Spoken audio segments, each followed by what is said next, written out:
You hear it before you see it. A low, continuous pressure in the air, felt in the chest as much as the ear, and then the river simply ends and falls 40 meters into a gorge.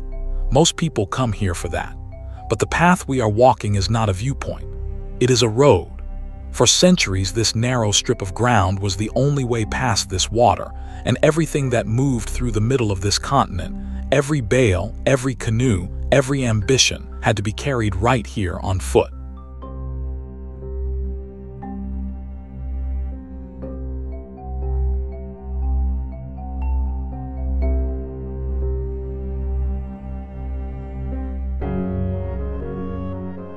This is the Mountain Portage Trail in Kakabeka Falls Provincial Park, about 30 kilometers west of Thunder Bay in northwestern Ontario. The river is the Kaministiquia, which runs east from the interior highlands down to Lake Superior.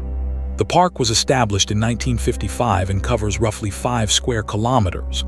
The trail itself is short, about 1 1/3 kilometers, an easy loop of boardwalk and packed gravel.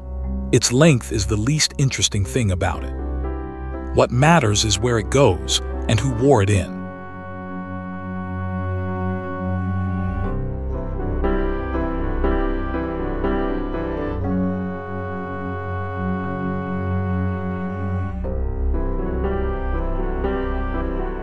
The walking is gentle.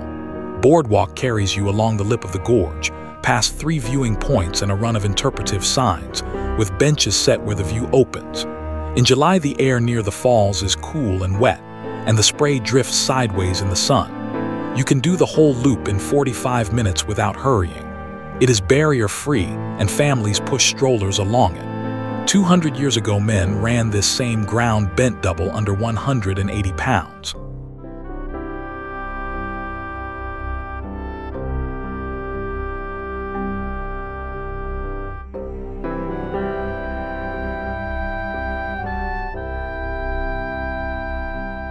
The falls drop about 40 meters in 2 stages over a sheer rock lip, wide enough and loud enough that people have long called it the Niagara of the North. The name Kakabeka comes from the Ojibwe word Kakabeka, which means, roughly, waterfall over a cliff. It is a plain and accurate name. The Anishinaabe have used this river and known this drop for far longer than any written record of it exists. Everything that came later, French, British, Canadian, arrived on a route they were already using.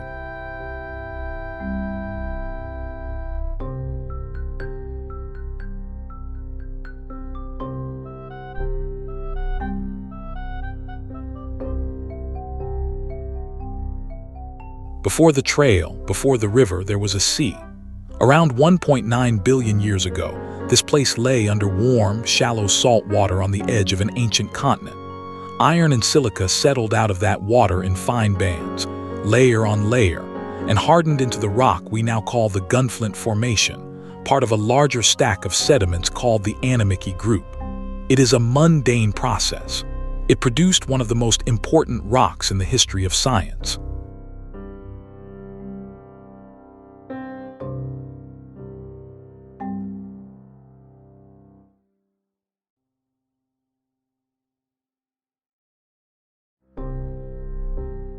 In that shallow sea, mats of microscopic life grew on the seafloor. They trapped sediment, grew over it, trapped more, and built low domes and cabbages of layered stone called stromatolites. You can see one in cross-section in a road cut not far from this park, sliced open like a cabbage, its fine internal layering still visible after nearly 2 billion years. Stromatolites are not fossils of a creature. They are the architecture of a colony. They are what life looked like, when life was still very simple.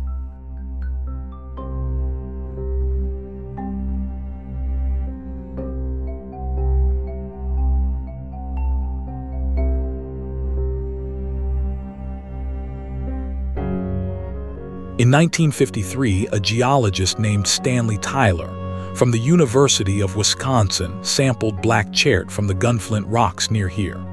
Under the microscope, he found spheres, rods, and threads less than 10 microns across. He took them to Elso Bargorn, a paleobotanist at Harvard, who confirmed they were preserved cells. Their work, published in Science in 1954 and expanded in 1965, pushed the known record of life on Earth back by more than 1 billion years. One of the fossil genera they named is called Kakabeka, after this waterfall.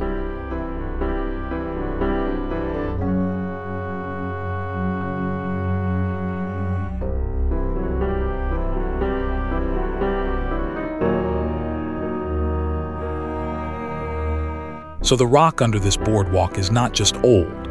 It is a page from the earliest legible chapter of life, roughly 1.88 billion years by the best current dating. It is worth stopping for a moment and letting that number sit, because the whole human story that follows, the portage, the fur trade, the fort, the railway, the power station, happens in a sliver of time so thin it would not register as a single visible layer in that stone.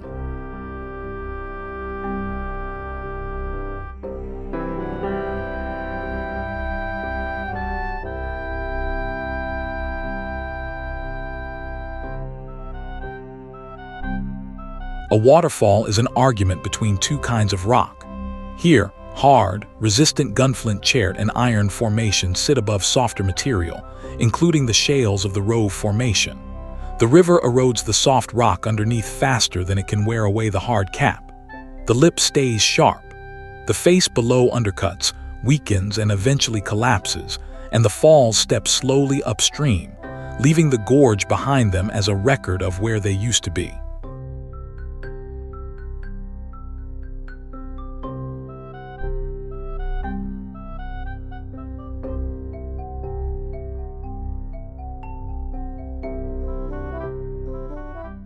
The gorge itself is young.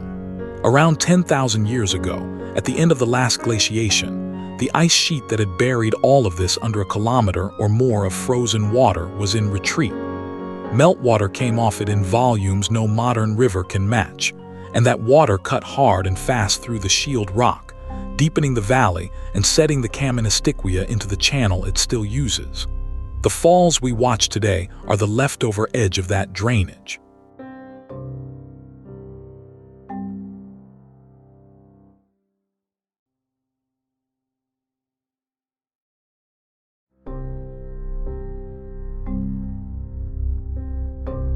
You will notice you cannot go down into the gorge. That is not caution for its own sake. The walls are largely shale and shale sheds. It flakes, slumps, and lets go without warning, and the whole gorge is actively eroding. So we look from the rail. It is a strange thing to be told that the rock is unstable, and in the same breath that it is nearly 2 billion years old. Both are true. Old is not the same as solid.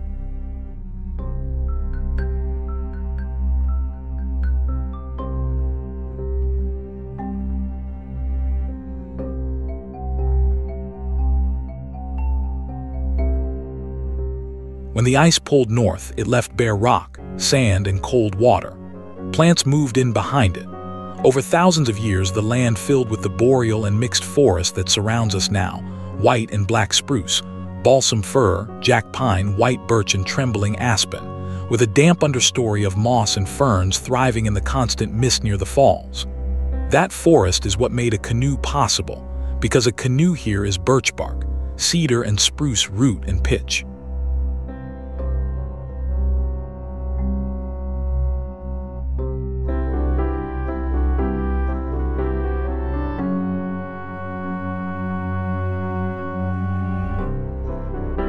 This is Anishinaabe land, Ojibwe land. The Anishinaabe of this region have lived along the north shore of Lake Superior, which they call Gichigami, and along rivers like this one, for a very long time before Europeans arrived, and they are here now. Fort William First Nation, whose community sits where the Kaministiquia meets the lake, is the Ojibwe nation of this river. Everything you are about to hear about traders and companies happened on their territory, using their roots, their canoes, and their knowledge.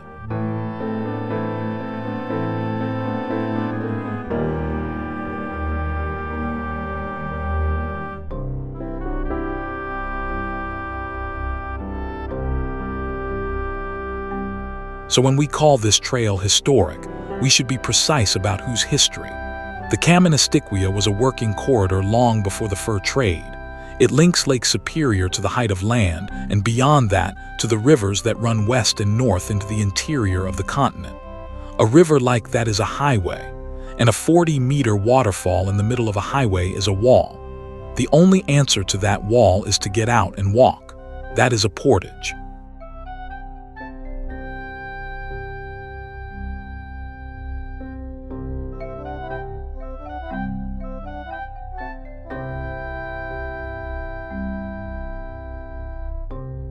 A portage is a carrying place. You land the canoe above or below the obstacle, unload every pack, carry the cargo overland, then go back and carry the canoe. On a long portage, you did not do it in one pass.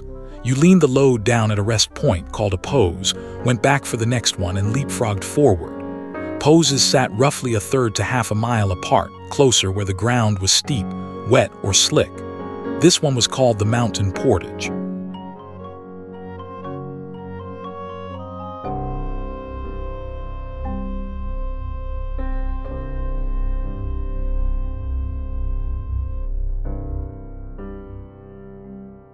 The first Europeans on this route came up from Lake Superior. Daniel Graysolon, Sieur du Lut, had a post at the mouth of the Kaministiquia in the 1680s. In 1688, a Frenchman named Jacques de Noyon traveled inland along this river, and his is the first written record of the route. In 1717, Zachary Robutel de Lanau built a fort at the river mouth. All of them were guided by, traded with, and depended upon the Anishinaabe. None of them found anything. They were shown it.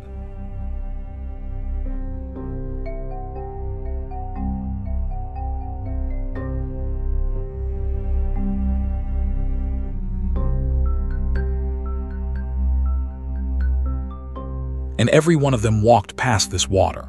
There was no other option. Standing here, it is easy to forget how absolute that is. There is no ford, no shortcut, no shallow edge. The river commits to the drop, and the gorge below is not navigable. If you wanted the west, you carried. Which means that this specific strip of ground, this line of trees, was for generations a mandatory gate on one of the great commercial arteries of North America.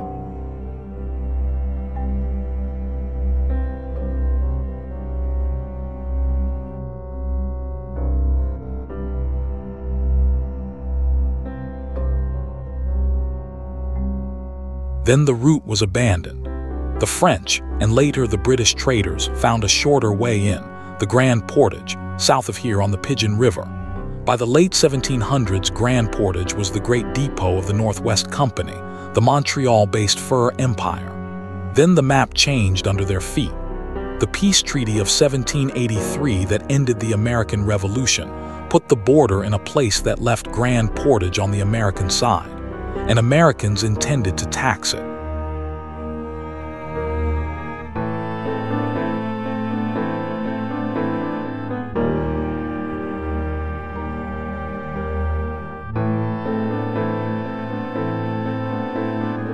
By 1800, the threat of customs duties on every British pack crossing American ground made the situation impossible. The company needed a way to the interior that stayed on British soil. The answer was to remember the old French route. In 1798, a Northwest Company partner named Roderick Mackenzie rediscovered the Kaministiquia line, the one de Noyon had used 110 years earlier. It was longer and harder than the Grand Portage. It was also, crucially, north of the new border.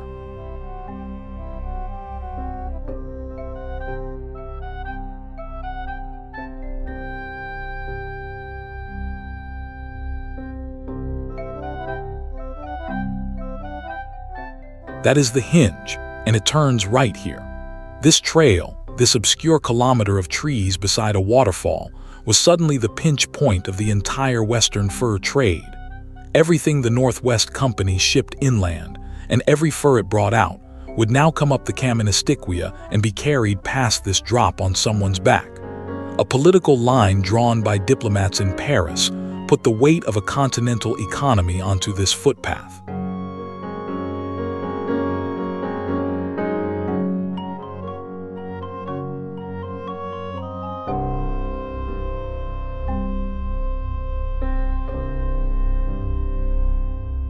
company built a new inland depot at the mouth of the Kaministiquia, where the modern city of Thunder Bay now stands.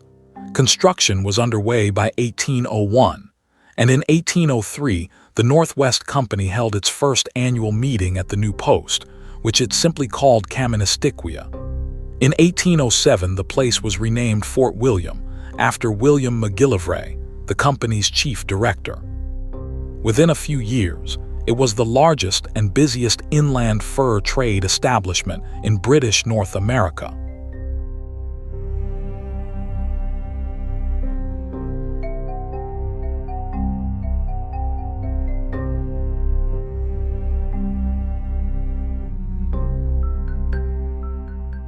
Once a year in high summer, Fort William filled up. The Montreal men came west with trade goods. The wintering partners came east out of the interior with the year's furs. Hundreds of voyageurs, traders, clerks, and indigenous people converged for a few weeks of accounting, negotiation, feasting, and argument. They called it the Rendezvous. Business was settled in the Great Hall, and the whole of the next year was set on paper. Then the brigades reloaded and went back out.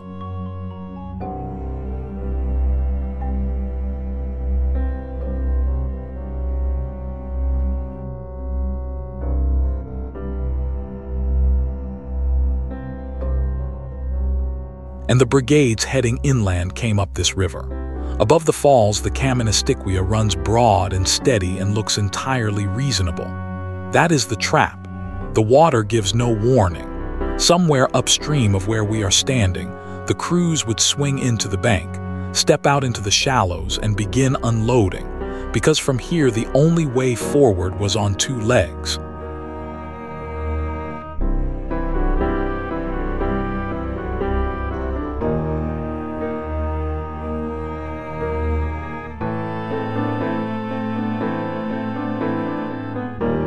A voyageur's cargo came in standard units called pieces, each about 90 pounds. The expected load on a portage was 2 pieces, carried at once. One rode on the back, held by a tumpline strap across the forehead, and the second was stacked on top of the first.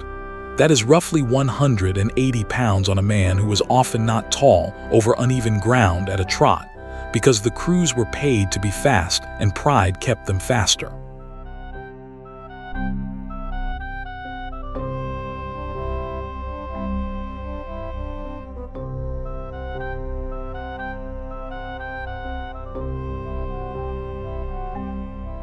Now do the arithmetic on this trail. Call it 1 1/3 kilometers. A big canoe carried dozens of pieces. If a man carries 2 per pass and must walk back empty for the next load, then a full unload means going over this ground again and again and again, perhaps a dozen round trips, and then the canoe itself, lifted and carried by several men. A short portage is not short. It is the same distance many times over.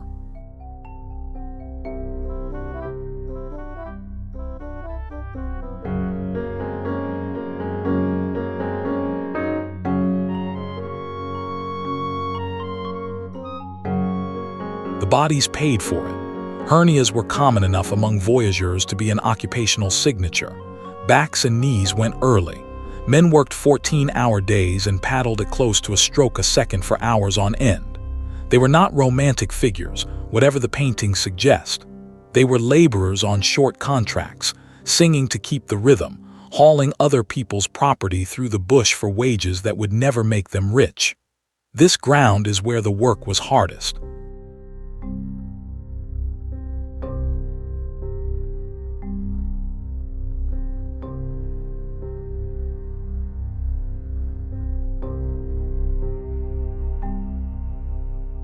Going west, the pieces held goods for trade.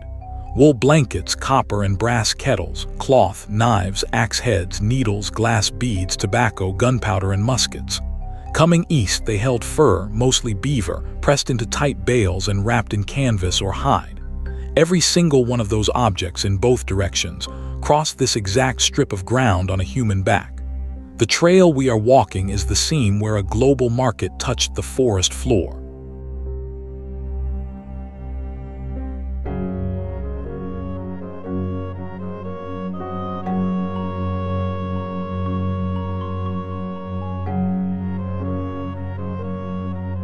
The whole machine existed because of hats.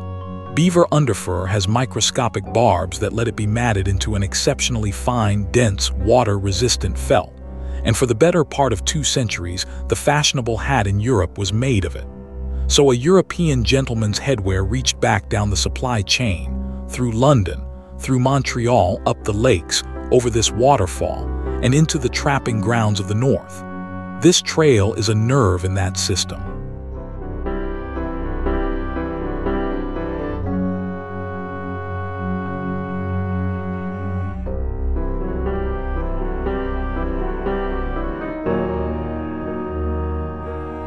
It did not last. In 1821, after years of vicious competition and open violence, the Northwest Company was absorbed into the Hudson's Bay Company. The new company had a far cheaper way to move furs, by ship into Hudson Bay, and the long, expensive canoe road from Montreal lost its purpose. Fort William faded from a headquarters to a lesser post. Within a generation, the brigade stopped coming, and this portage went quiet, and the trees closed back over the work.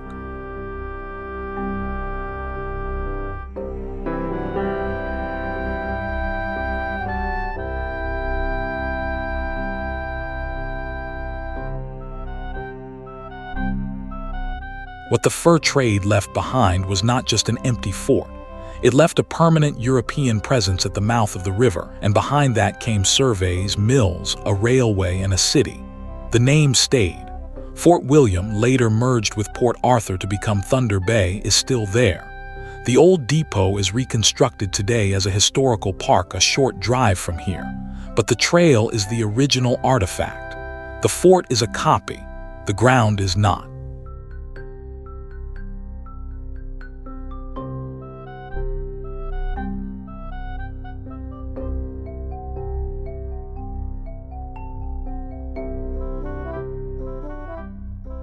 And the land changed hands.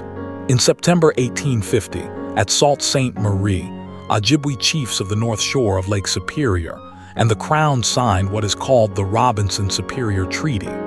The Fort William Reserve was set apart under its terms and formally created in 1853. Fort William First Nation is a signatory and is a member of the Anishinaabe Nation today. The promises made in that treaty, particularly around annuity payments, have been the subject of long and continuing litigation into the present day.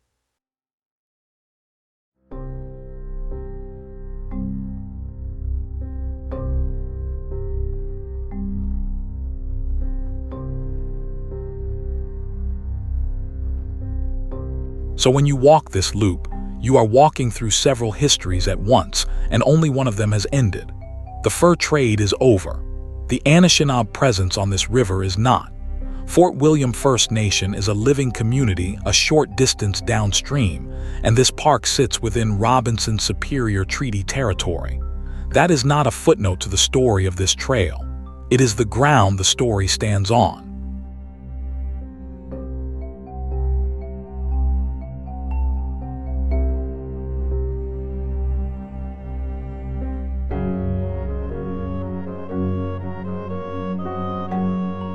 There is one more layer. 2 kilometers downstream sits the Kakabeka Falls Generating Station, which went into service in October 1906. Construction employed around 600 men, and it was built to feed the flour mills and growing industry at Fort William. It still runs, with much of its original equipment, at a peak output of roughly 25 megawatts. It also diverts water from above the falls, which is why the volume you see going over the lip is a managed quantity, held to a required minimum flow.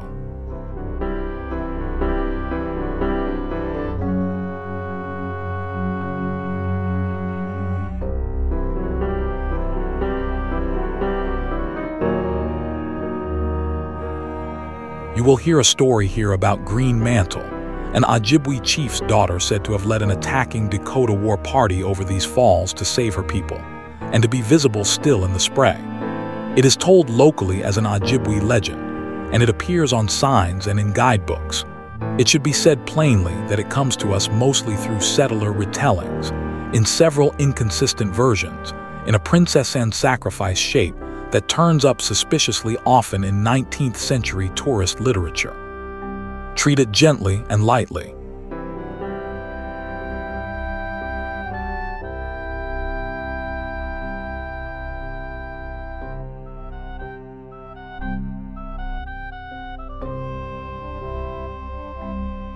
The park around us was established in 1955, and it is deliberately easy. Boardwalks, railings, benches, interpretive panels, a campground with well over 100 sites. Some people find that tame. It is worth remembering that ease is the whole point of a road. This place was built twice to make a hard passage simple. First by men with tumplines who wore a line through the bush, and then by a province that laid planks on top of it.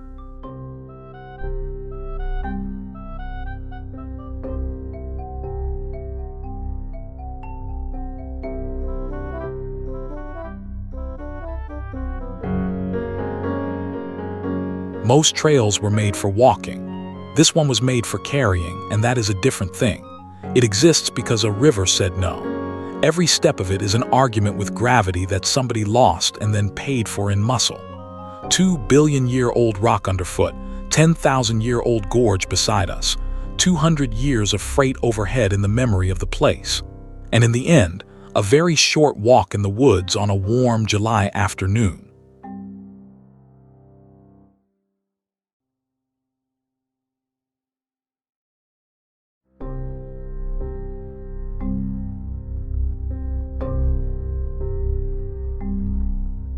The falls go back to being background noise. The parking lot appears through the trees, and the whole thing is over in 45 minutes, which is exactly the joke of it, because for the people who made this path, 45 minutes was one load, and there were many loads, and then there was the canoe. Carry something, even if only the story. Thank you for watching. Follow for more trails of the world.